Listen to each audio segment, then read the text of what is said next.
My studio guest tonight is Mark King from Level 42. Now, Mark, we've talked about the milk van and what have you, you sleeping in it. So how did Level 42 actually come together? Well, I mentioned earlier on that when my sort of last playing days on the island, I'd made good friends with Boone Gould and Phil Gould. Yeah. Phil was a fantastic drummer, still is a fantastic drummer, of course, and Boone, his brother. When I knew him then, I was playing bass. That was the instrument that he was playing in bands.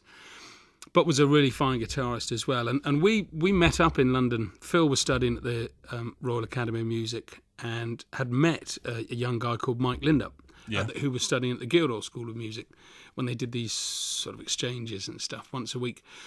And that was great because Mike was studying percussion as well. So the three of us sort of were getting together as drummers and talking about drummers and drums and all the bits and pieces. One of our favourite drummers that we all, the three of us, really loved was a guy called Billy Cobham, who, ironically, we actually came and played a show with Level 42 last year. Really? Yeah, our drummer, Gary Husband, was gig-tied. He was out with another band, and I knew this, so I was sort of trying to look for a replacement. I thought, oh, what the hell, I'll see if Billy Cobham would be up for it. Yeah. And it just so happened he was. Brilliant. And it was an amazing That must have been a dream come true, fantastic, wasn't it? Yeah. Particularly the 2 days of rehearsals, it was great because you get to sit down and talk to the guy and he'd come up with all the stories that we'd never known about, but, some of the classic albums that he'd been involved in. And anyway, we'd got together, and the reason I mentioned Billy was because when I first met Mike, he was carrying a pair of Billy Cobham drumsticks. Really? So that was it. So endorsed by Bill Cobham, and that's why it was great that we ended up playing together with the guy. But so we'd get together, and Mike said that there was a room available that we could get together, and if we fancied just sort of having a jam every Monday night at the Guildhall School of Music, and so that's exactly what we did. And we were joined initially by a guy called Dominic Miller, who I suppose, if you could say, for a very brief period, for about 3 or 4 weeks, would have been the first guitarist in Level 42, because Boone wasn't coming along at this point. But Dom was, and Dominic Miller went on to, he's played with so many people really, but primarily Sting. He's been the guitarist in Sting's band for the last 10, 15 years or so, and is a great guitarist and a fine solo artist as well in his own right, very successful. He's got sort of websites you can have a look at.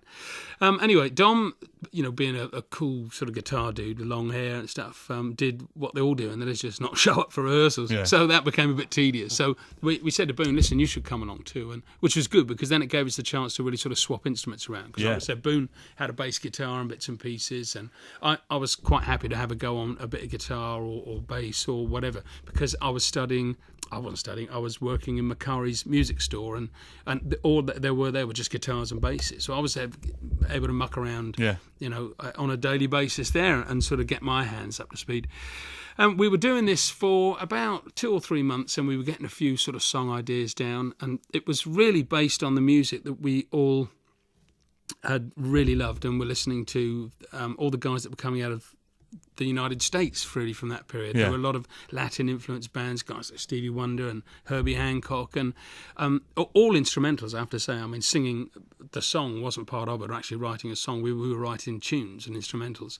And Phil and Boone's brother, John Gould, was working at MCA Records, and there was an artist there called Atmosphere, run by a guy called Andy Soyka, who had his own independent record label. He came along to hear us rehearse one day. John brought him along.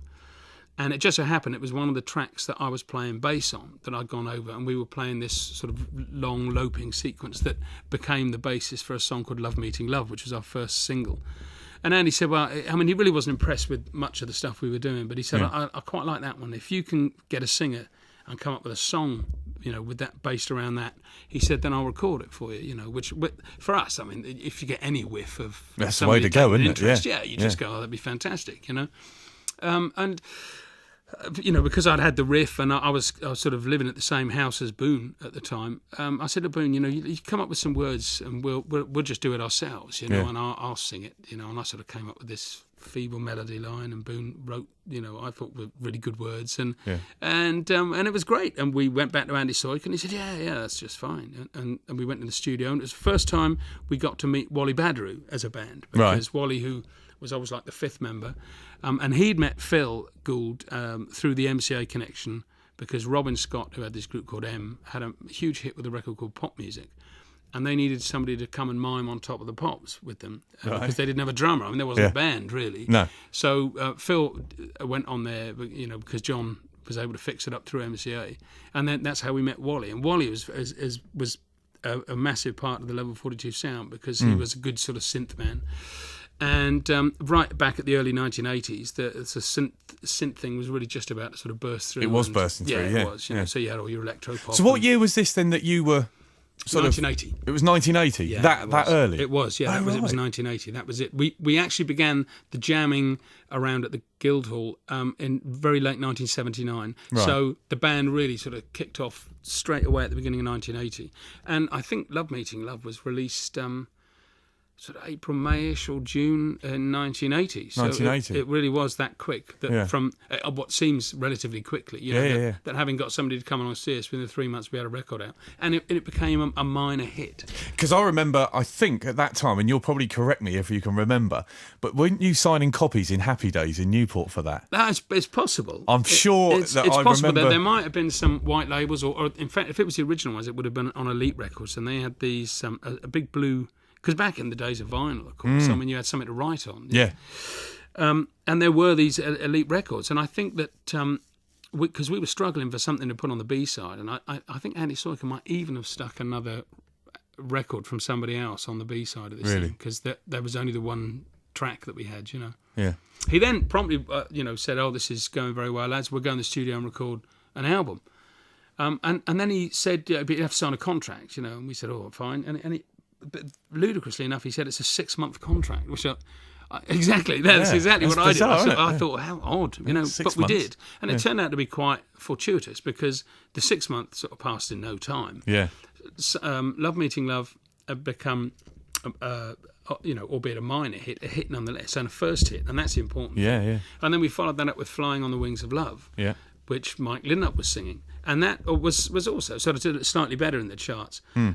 But then the contract was up, and Polydor Records came straight in and snapped us up. And in fact, we did a gig at Ryde Airport here. There used to be a club called the Babaloo. Yeah. La Babaloo. Yeah. What a great place. And the Polydor sent their A&R guy down to sort of have a listen to us. And the set list would have been quite something, really, because we would have just had these few Andy Soiker songs, Love Meeting Love and Flying on the Wings of Love. And then things like Funk 1, Funk 2, Jazzy Riff 3, and all that sort of thing. Yeah. Funny enough, you mentioned the La Babaloo just before we play another song, and I bumped into my mum and dad. I say bumped into them, went around their house, and they had just found this tin sign which had La Babaloo on there. Well, the island's best discotheque or something like that. It's fantastic. Yeah. And it was. It was the island's best discotheque. Yeah, do you know what? If you asked me to draw out the layout of it, I couldn't possibly do that, because they just seemed to have so many sort of old corners and bits and pieces. It did have, didn't it? And it was a tin shed, wasn't it? Wasn't it all inside like corrugated iron or something? Pretty much so, wasn't it? Yeah. It's very. Because there was a go-kart track there as well, wasn't there? Was, at the back. That used to be great fun too, didn't it? Yeah, definitely. Let's play some more music. Yeah. Thanks, Mark.